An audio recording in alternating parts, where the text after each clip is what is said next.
Bonus, ये एक शब्द सुनते ही चेहरे पर स्माइल आ जाती है, राइट?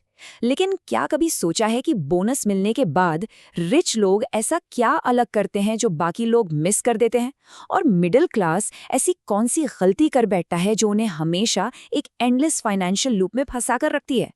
आज के इस विश्लेषण में हम इसी साइकोलॉजी को डिकोड करेंगे। हम उन मेंटल ट्रैप्स को समझेंगे जो वेल्थ बिल्डर्स को आम लोगों से बिल्कुल अलग बनाते हैं। तो चलिए सीधे डाइव इन करते हैं और देखते हैं कि अचानक मिले हुए इन पैसों का आखिर करना क्या चाहिए। बैंक अकाउंट में जैसे ही बोनस या सैलरी इंक्रीमेंट का मैसेज फ्लैश होता है, एक अलग ही लेवल की एक्साइटमेंट होती है और ये बिल्कुल नेचुरल भी है। लेकिन यही वो मोमेंट है जहां टेस्ट शुरू होता है। उस पैसे को देखने के बाद जो सबसे पहला रिएक्शन होता है ना, वही लंबे समय की फाइनेंशियल हेल्थ का रास्ता तय करता है। एक तरफ ये पैसा फ्यूचर को सिक्योर करने का एक गोल्डन चांस होता है, तो दूसरी तरफ बिना किसी सॉलिड प्लान के ये बहुत ही आसानी से बेकार के खर्चों में बह भी सकता है। यहाँ दो बिल्कुल अलग माइंडसेट साफ नजर आते हैं। होता क्या है कि middle class earners extra income आते ही तुरंत अपनी लाइफस्टाइल को अपग्रेड करने लगते हैं। जैसे बड़ा अपार्टमेंट रेंट पर ले लिया, नई गाड़ी निकाल ली या अपने मंथली रिकरिंग खर्चों को बढ़ा लिया। इसे फाइनेंस की भाषा में लाइफस्टाइल क्रीप कहते हैं। इसका नतीजा इनकम तो बढ़ती है पर फाइनेंशियल फ्रीडम वहीं की वहीं रह जाती है। वहीं दूसरी तरफ जो लोग एक्चुअली वेल्थ बिल्ड करते हैं, उनका पूरा गेम डिलेड ग्रेटिफिकेशन पर चलता है। वो अपने शौक को थोड़ा टालकर अपने मीन्स से नीचे रहते हैं और सबसे पहले इन्वेस्ट करने पर फोकस करते हैं।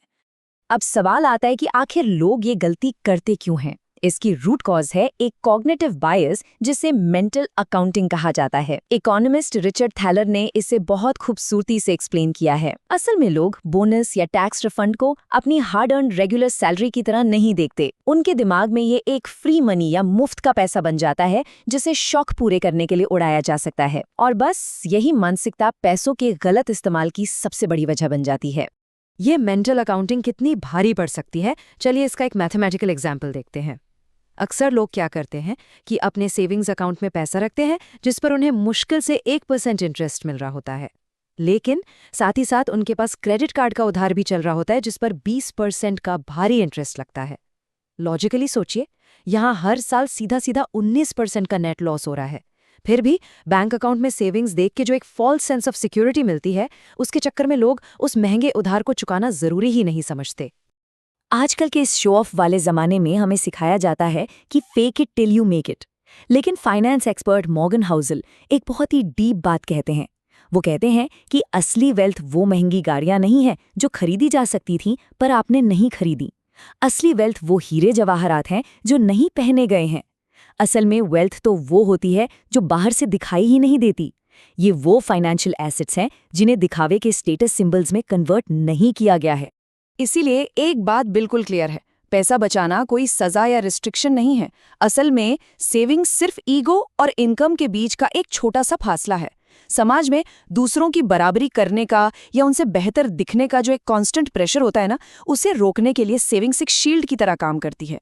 जिसने अपनी ईगो को साइड में रख दिया, उसकी वेल्थ अपने आप कंपाउंड होने लगती है। रिच डैड पुअर डैड के ऑथर रॉबर्ट कियोसाकी के हिसाब से गेम बहुत सिंपल है। अमीर और गरीब की सोच में सबसे बड़ा फर्क सिर्फ एसेट्स और लायबिलिटीज को समझने का है। एसेट्स वो चीजें हैं जो जेब में पैसा डालती हैं, जैसे डिविडेंड देने वाले स्टॉक्स या रेंट देने वाली प्रॉपर्टी। इसके बिल्कुल उलट लायबिलिटीज लगातार जेब से पैसा निकालती हैं। प्रॉब्लम ये है कि बहुत से लोग लायबिलिटीज को अपना एसेट समझ बैठते हैं, जैसे एक महंगी डिप्रिशिएटिंग गाड़ी या जरूरत से बड़ा घर, जो लगातार मेंटेनेंस, लोन और टैक्सेस के रूप में वेल्थ ड्रेन करते रहते हैं। तो अगर इस पे चेक टू पे चेक वाले एंडलेस लूप से बाहर निकलना है तो कुछ कॉमन ट्रैप से हर हाल में बचना होगा, जैसे 36 से 40% रेट वाले क्रेडिट कार्ड डेट पर अपनी लाइफस्टाइल को फंड करना। ये एक कंप्लीट डिजास्टर है। इसके अलावा दिखावे के लिए ऐसी गाड़ियां खरीदना जिनकी वैल्यू हर दिन गिर रही है, या बिना इमरजेंसी फंड बनाए एक बड़ा घर ले लेना जो फाइनेंसेस को स्ट्रेच कर दे। ये वो फाइनेंशियल ब्लंडर्स हैं जो लॉन्ग टर्म वेल्थ बिल्डिंग को पूरी तरह तबाह कर देते हैं। और यहीं पर एंट्री होती है लेजेंडरी इन्वेस्टर वॉरेन बफेट के उस गोल्डन रूल की, इन्वेस्ट फर्स्ट स्पेंड लेटर। आमतौर पर आदत क्या होती है, हम पहले अपने खर्चे पूरे करते हैं और सोचते हैं कि मंथ एंड में जो बच जाएगा उसे इन्वेस्ट कर देंगे। लेकिन फाइनेंशियल सक्सेस के लिए इस हैबिट को बिल्कुल उल्टा करना पड़ता है। पहले फ्यूचर के लिए इन्वेस्ट करना चाहिए और जो बच जाए सिर्फ उसमें अपना घर चलाना चाहिए। यही डिसिप्लिन और पेशेंस लॉन्ग टर्म वेल्थ का असली फाउंडेशन है। तो सवाल ये है कि आखिर एक बढ़े हुए बोनस को हैंडल कैसे किया जाए। इसके लिए एक बेहद प्रैक्टिकल और ब्रिलियंट फ्रेमवर्क है, द 50-30-20 रूल। ये रूल कुछ इस तरह डिजाइन किया गया है कि इसमें वेल्थ क्रिएशन, फाइनेंशियल सिक्योरिटी और बिना किसी गिल्ट के लाइफ एंजॉय करना, इन तीनों चीजों का एक परफेक्ट बैलेंस बन जाता है। चलिए इस रूल को थोड़ा ब्रेक डाउन करते हैं। स्टेप 1, बोनस का ठीक आधा हिस्सा यानी 50% सीधे वेल्थ बिल्डिंग एसेट्स में जाना चाहिए, जैसे इक्विटी म्यूचुअल फंड्स जो इन्फ्लेशन को बीट कर सके। स्टेप 2, 30% हिस्सा वहां जाना चाहिए जो सिक्योरिटी दे, जैसे अनहाई इंटरेस्ट लोन्स को खत्म करना या अपना इमरजेंसी फंड बिल्ड करना।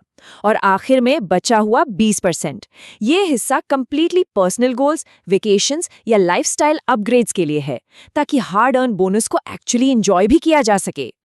वेल्दी लोगों का एक और बड़ा ही पावरफुल सीक्रेट वेपन होता है, इसे कहते हैं लाइफस्टाइल लैगिंग। इसका मतलब है कि जब भी इनकम बढ़े तो खर्चों को तुरंत उस स्पीड से ना बढ़ाया जाए। अगर 20% का रेज मिला है तो ऐसी लाइफ जिएं जैसे रेज सिर्फ 10% ही था और बाकी पैसा सीधा इन्वेस्ट कर दें। किसी भी नई गाड़ी या घर के अपग्रेड को कम से कम 6 से 12 महीने के लिए डिले कर देना चाहिए। ये छोटा सा डिले लॉन्ग टर्म में एक मैसिव कंपाउंडिंग इफेक्ट क्रिएट करता है। अब एक और इंटरेस्टिंग चीज, जब हाई नेट वर्थ इंडिविजुअल्स यानी बहुत अमीर लोग अपना वो 50% हिस्सा इन्वेस्ट करते हैं, तो वो आम लोगों की तरह शॉर्ट टर्म मार्केट ट्रेंड्स या सिर्फ ब्रांड नेम्स के पीछे नहीं भागते। उनका पूरा ध्यान सिर्फ क्वालिटी बिजनेसेस पर होता है जिनमें एक लंबा सस्टेनेबल एडवांटेज हो।